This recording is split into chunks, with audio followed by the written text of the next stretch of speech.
plane hit or restabilize it somehow. These are the decisions that are being made. It's very, very risky now. When they do go in, it's very dark. They worry about tripping and they worry about a collapse. So this is a story of individual courage. It's huge as it is. It's a number of individuals trying to see just how successful they can be, finding somebody who survived, although one fire official told me highly unlikely, but he said we're not going to give up. That would be despair.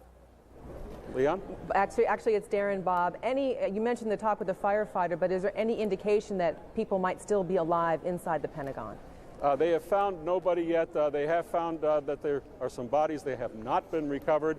There are really a wide variation in the number of casualties we'll have. The best guess is it might be 100 or less, but the estimates have gone much higher than that. Thus far, no sign of survivors, particularly in the area where the plane hit. None are expected to be found, but there, in fact, have been some casualties spotted, not removed, but spotted.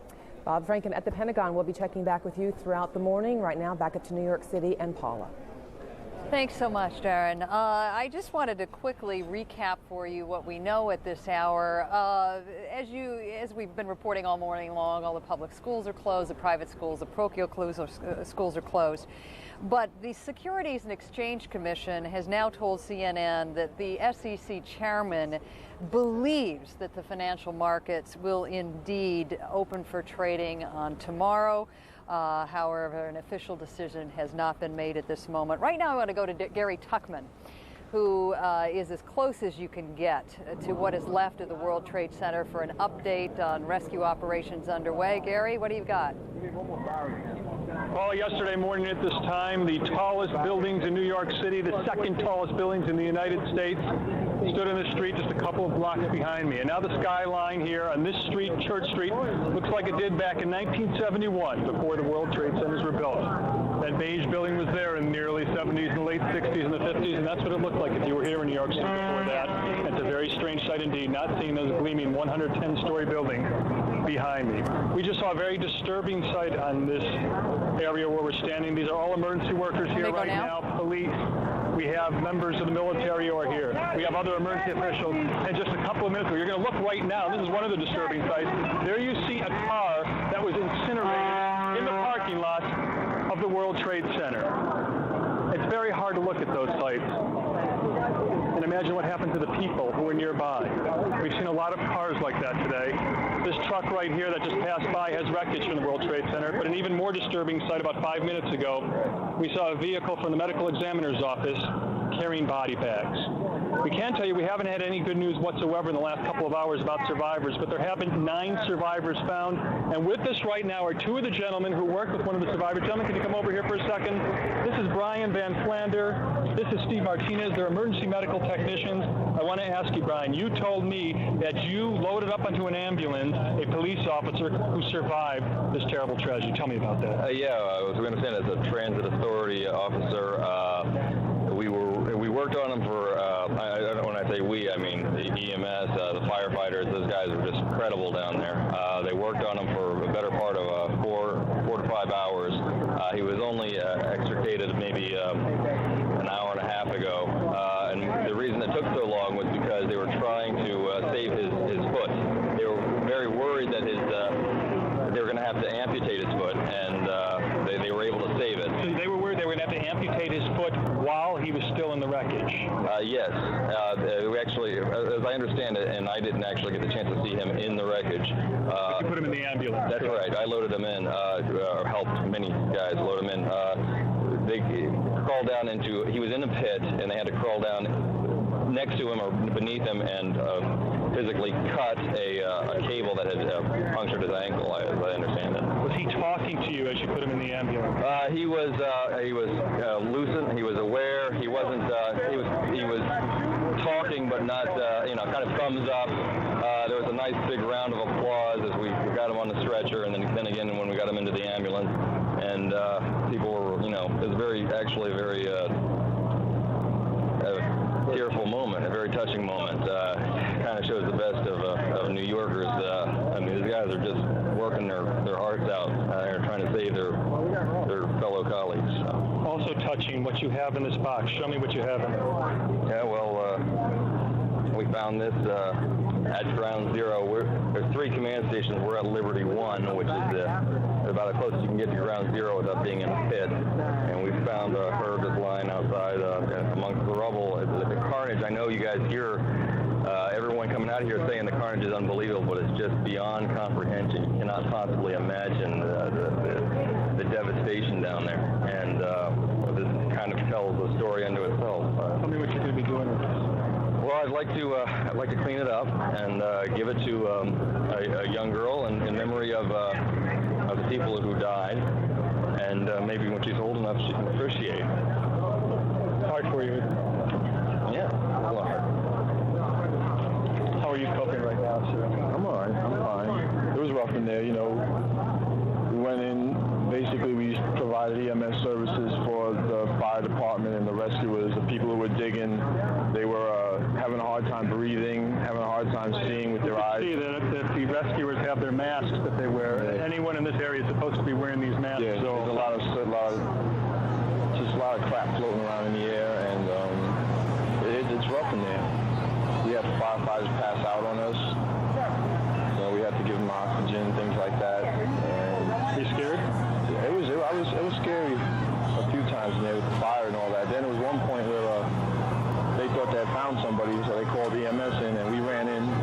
And that's when we really got a really good look at it, because from the outside, it's a lot of hilly rubble, and you don't get to really see it unless you're in there digging. And when they called EMS in, we ran in and actually really got to finally see what it looked like, and it was just chaos. You know, it was chaos, and also it wasn't nothing but a couple of DOAs down there that they took out. Dead on arrival. Gentlemen, a country thanks you for your service. We appreciate it. We have one more gentleman over here. If you can come over with us, sir. This is a member of the Guardian Angels, the crime prevention group, who was crawling through the wreckage for many hours. Can I get your name, sir? Bill Coscarelli. Bill, tell me what your experiences were at the site just a couple of blocks behind us. Well, like he was saying before, you know, my mayor thing was yesterday night. I started, when the fire went down a little bit, I started to get into the buildings, over the basements, over the fire station, looking for people. I have a hard time finding people that want to come with me. Finally, would-be rescuers who wanted to come. Yeah, rescuers or firefighters. The firefighters that were mainly on top of the building, and basically nobody wanted to leave the top of the building. I went under. I went to the path train. Basically, I went to the station where the commuter train in the bottom level of the building. Yeah, exactly. I went all the way down to the station looking for people. What did you see, sir? Everything is, is no roof. Is basically, it's nothing left from the building. It's a 60-feet hole where the building collapsed, and everything is there. Sir, I want to thank you for joining us and talking with us. Appreciate your help. You can see it's an extremely stressful, very troubling situation. They are hoping to find more survivors, but right now, officially, we know a total of 9 survivors have been found. Paula, back to you.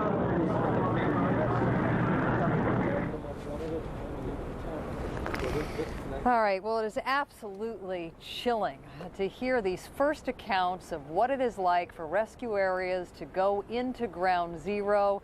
As you may remember from last night, rescue workers weren't even allowed into the area till very late because of concerns about debris continuing to fall, the fumes that continue to come from the crash site. We will, I am sure, continue to hear more of these horrifying accounts of what it is like for the rescue workers that are going in there. We do need to make it clear there has been some positive news this morning. Some of those very brave rescue workers have, in fact, according to Gary Tuckman, rescued some 9 folks trapped inside the rubble, 6 city firefighters and 3 police officers, and the hope is that 2 more victims trapped inside the rubble will be rescued. One of those victims actually establishing cell phone contact with a family member. It is hard to imagine, by looking at these pictures, that anyone ever could have survived the strength and the force of this kind of attack. But the mayor of New York, Rudy Giuliani, expressing the hope that there might be more people trapped inside the rubble.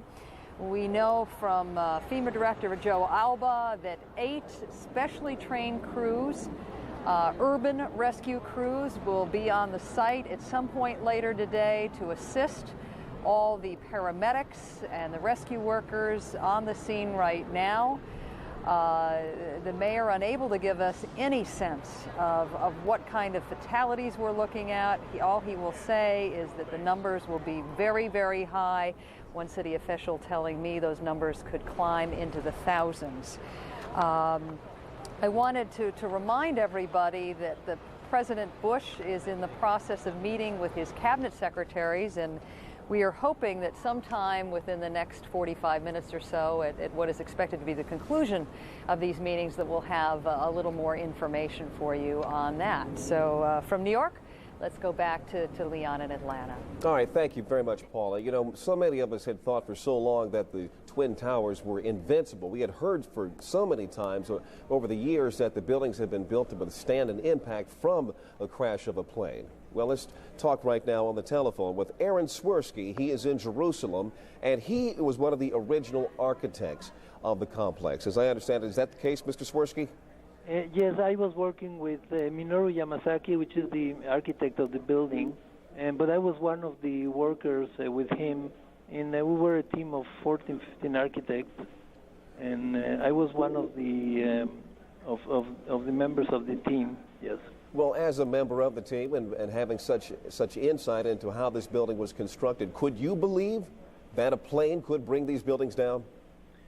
No, as a matter of fact, one of the rationales of the structure of the building was that it would be built as a pipe, and that proved itself to be a worthwhile thing in the explosion of 1993, when a hole was brought into the building. It survived, but somehow nobody could foresee anything like that. At that time, also in 1962. The planes were not like this type of planes that we have now. They were, I think, the biggest plane was a 100-passenger plane, something like that, and the fuel capacity of those planes were not like it's today. And the criteria was that if a plane hits it, it would go right through it. And I mean, so nobody could foresee something like that, and that the tower was protected in such a way that the damage would be limited to one story, but it wouldn't travel to the other stories. Well, then let me ask you this then. Can you draw in your mind any distinction between the two factors here? Which made the bigger difference, the size of the plane here or the amount of fuel that the planes were carrying? Excuse me, I lost the connection. Sure, I understand. You're saying that the planes that were in design or that were in use at the time as these buildings were designed were smaller planes. They only carried 100 passengers or so. The planes that crashed yesterday were much bigger than that. They were 767s or 757s. And also the fuel capacity it's much more tremendous. I mean, exactly, and that's what I want to ask you about. Which was it that made the biggest difference? Was it the impact felt from the larger plane, or was it the heat that was generated by the burning of that much fuel? Well, I imagine, you know, when I saw the pictures of the implosion of the buildings, it looks like the fuel must have leaked right through the core of the building, and from there, you know, the massive explosion is what caused the building to collapse. So it was something completely unforeseen as far as the design criteria was. Let me ask you one final question, if I may. Considering what you know about the building, you say it was constructed like a pipe, these two buildings, and the manner in which we saw them collapse, does that give you any hope at all that perhaps the way it collapsed, there will be more pockets inside at the bottom where survivors could be found?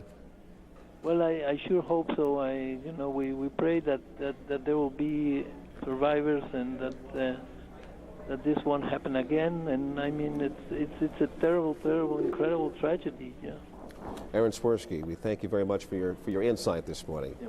Thank you very much. Take care. Darren. Leon, yesterday's events hasn't just shocked people here in the U.S., people all around the world. And when something like this happens to a member of NATO, the entire organization takes action. NATO has just wrapped up a meeting in Brussels, and our Andrea Koppel's at the State Department in Washington, D.C. with more on what NATO members had to say about yesterday's events. Andrea.